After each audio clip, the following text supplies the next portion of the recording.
ဟုတ်ကဲ့အားလုံးပဲမင်္ဂလာပါခင်ဗျာကျွန်တော်ဒီ tutorial ကကျတော့ဒီ switch ဒီကိုเนาะကျွန်တော်တို့ဒီမှာ alarm output တစ်ခုထုတ်ဖို့အတွက်ကိုเนาะဒီမှာပြသထားတဲ့ပုံစံလေးဒီမှာအညွှန်းလေးတိုင်းကျွန်တော်တို့ကဒီ switch တွေကို program data diagram အဖြစ်ပြောင်းလဲပြီးမဲ့ပုံစံမျိုးလေးကိုကျွန်တော်အနေနဲ့ရေးသားပြသတော့မှာဖြစ်ပါတယ်အဲ့တော့ကျွန်တော်တို့ပထမဦးဆုံး switch 1 off လို့ပြောထားပါတယ်အဲ့တော့ switch 1 off ဖြစ်တဲ့အတွက်ကျွန်တော်တို့က switch 1 ကို close ထားပါမယ်switch 2 is on or switch 3 is on or both are on เนาะဒါဆိုလို့ရှိရင်ကျွန်တော်တို့က switch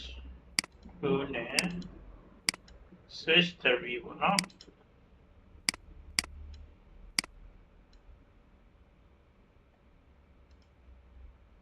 on both are on ဟုတ်ပြီနော်နောက်တစ်ခါကျွန်တော်တို့က switch 4 and switch 5 are both are on ဟုတ်ပြီနော်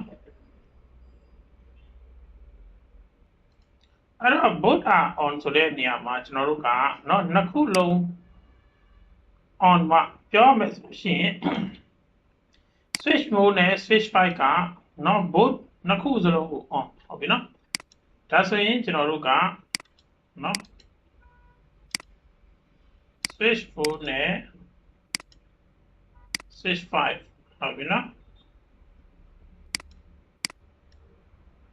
and both are on ပေါ့နော်နောက်တစ်ခါကျွန်တော်တို့က one or more of switches 6 7 8ဟုတ်ပြီနော်ဆိုတော့ are on လို့ပြောထားတာ one or more ဟုတ်ပြီနော် one or more ဆိုတော့ဒီသုံးခုတွေကတစ်ခုလို့ပြောထားတာပေါ့နော်ဒါဆိုရင်ကျွန်တော်တို့ဒီမှာတစ်ခုနှစ်ခုသုံးခုဟုတ်ပြီနော်သုံးခုပေါ့နော် okay အဲ့ဒါပြီးတော့မှကျွန်တော်တို့ဒီမှာ output တစ်ခုထုတ်ပါမယ်ဟုတ်ပြီနော်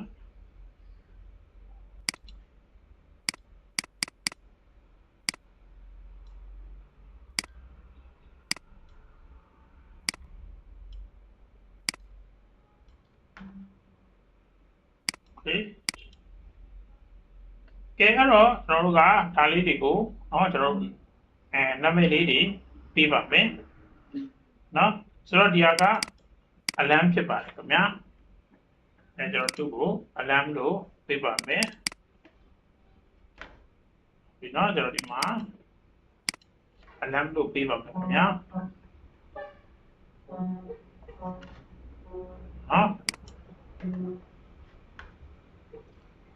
နောက်တစ်ခါကျွန်တော်တို့ဒီမှာ digital input တွေပေါ့နော်ဆိုတော့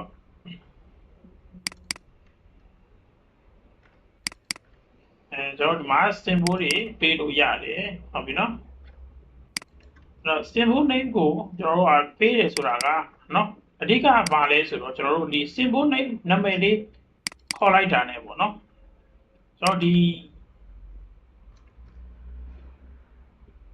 သူနဲ့အတူတူ address ကတခါလေးကပ်ပြီးတော့ပါလာတာဖြစ်ပါတယ်ဟုတ်ပြီနော်အဲ့တော့ကျွန်တော်တို့ကဒီမှာ symbol name လေးတွေထည့်တာဖြစ်ပါတယ်အဲ့တော့ကျွန်တော်ဒီမှာဒါကတော့ switch တွေပေါ့နော်ကျွန်တော်ဒါ switch 1နောက်ကျွန်တော် s အတူကောက်တွေရေးတယ်ပေါ့နော် switch 2 switch 3 switch 4 switch 5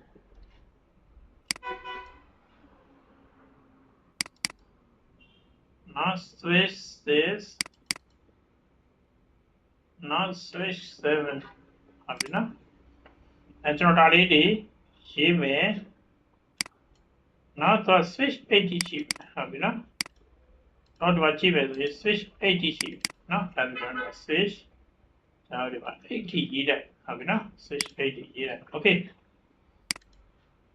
ညဒါဆိုကျွန်တော်ဒီမှာ symbol တွေထည့်ပေါ့နော် switch 1နော် switch 1ပေါ့နော် okay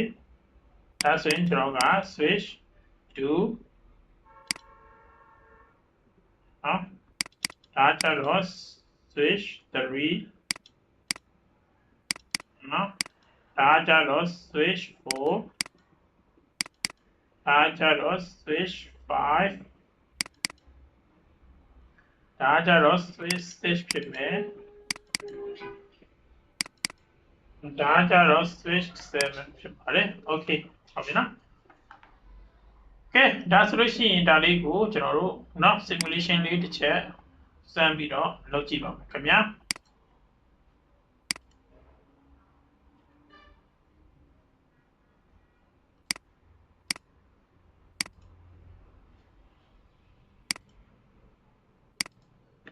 โอเคဟုတ်ပြီနော်အဲ့တော့ကျွန်တော်ဒီမှာเนาะ switch တစ်ခုထည့်ရပါမယ်အဲ့တော့ကျွန်တော်ကဒီ switch ကိုကြားတော့เนาะကျွန်တော်ဒီမှာ switch alarm switch တစ်ခုပေါ့เนาะကျွန်တော်ဒီမှာအပိတ် switch တစ်ခုထည့်ပါမယ်เนาะဆိုတော့အဲ့ဒါကိုကျွန်တော်က switch 0လို့နာမည်ပေးပါမယ်အဲ့တော့ switch 0လို့နာမည်ပေးတဲ့ switch ကဘာလဲဖြစ်မလဲဆိုတော့ကျွန်တော်တစ်ချက်ထည့်ကြည့်ပါမယ်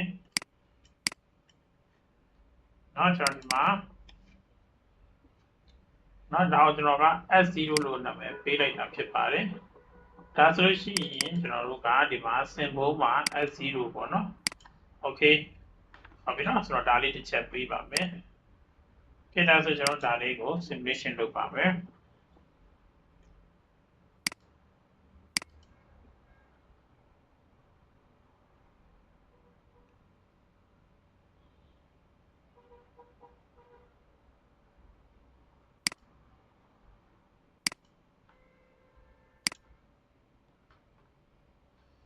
โอเคเนาะဒါဆိုရင်ကျွန်တော်တို့ကဒီမှာ switch တွေအများကြီးသုံးပြီးတော့ဒီ alarm တစ်ခုကိုเนาะ on ကျင်လို့ရတယ်ဟုတ်ပြီเนาะဆိုတော့ဒီနေရာမှာเนาะကျွန်တော်တို့ကเนาะဒီ logic ရဲ့သဘောတဘာဝတွေကိုเนาะသိသိချာချာလေးနားလည်ထားဖို့လိုတယ်ဟုတ်ပြီเนาะအဲ့တော့ဒီနေရာမှာကျွန်တော်တို့က switch 3နဲ့ switch 4ကเนาะအများအား on နေဖို့လိုတယ်ဟုတ်ပြီเนาะဒါကြောင့်မို့ကျွန်တော်ဒီမှာ switch 3နော် switch ကိုကျွန်တော် on ထားလိုက်ပါမယ်အဲ့တော့ switch 2နဲ့ switch 4ဒီမှာ on ထားတယ်ဆိုရင်ကျွန်တော်တို့က switch 1ရဲ့နော် switch 1ကိုကျွန်တော်တို့ကရွေးလိုက်ပေါ့နော် switch 1ကိုရွေးလိုက်ပဲဆိုရင်ဟုတ်ပြီနော် switch 1ကိုကျွန်တော်ရွေးလိုက်ပြီကျွန်တော်ဒီမှာချိန်တဲ့နော်ဒီ switch 3ကို select လုပ်လို့ရတယ် switch 5 6 6 6 7ဟုတ်ပြီနော်အချိန်တဲ့ switch တစ်ခုကျွန်တော် select လုပ်လို့ရတယ်နော် switch 5 on လို့ရတယ်ဟုတ်ပြီနော်ထိုနည်း၎င်းပဲကျွန်တော်တို့က switch 5ကိုပြန်ဖြုတ်ပြီးတော့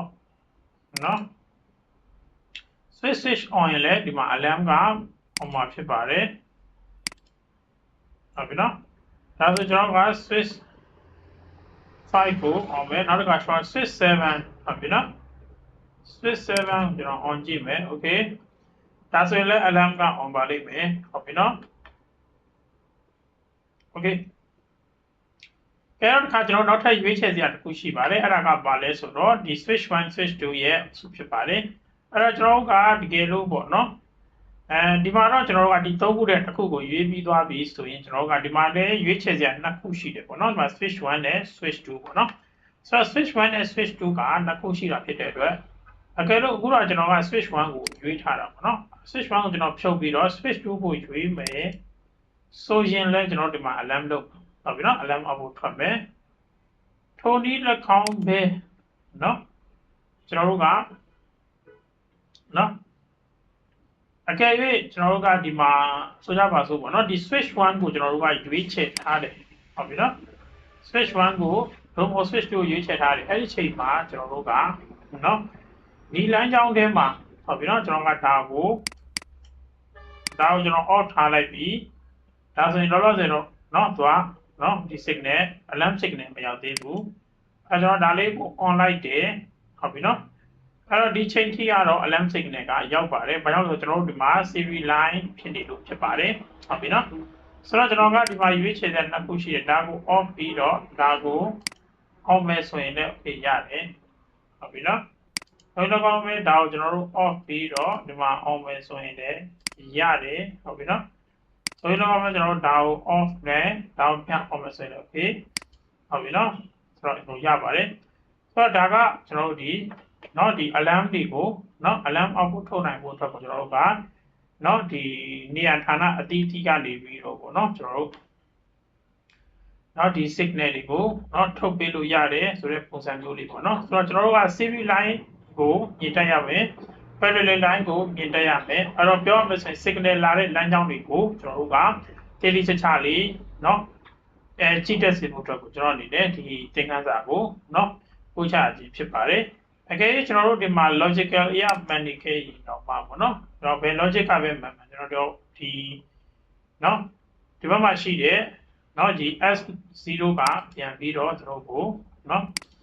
ဖြတ်တောက်ပေးလိုက်မှာဖြစ်ပါတယ်ဟုတ်ပြီနော်ဒီမှာရှိတဲ့ logic တွေအားလုံးမှန်နေတော့မှဒီကောင်ကဖြတ်တောက်သွားနိုင်တယ်ပုံစံမျိုးဖြစ်ပါလေခင်ဗျာ။ဒါဆိုရင်တော့ဒီသင်ခန်းစာကတော့ switch base logic သင်ခန်းစာလေးဖြစ်ပါတယ်။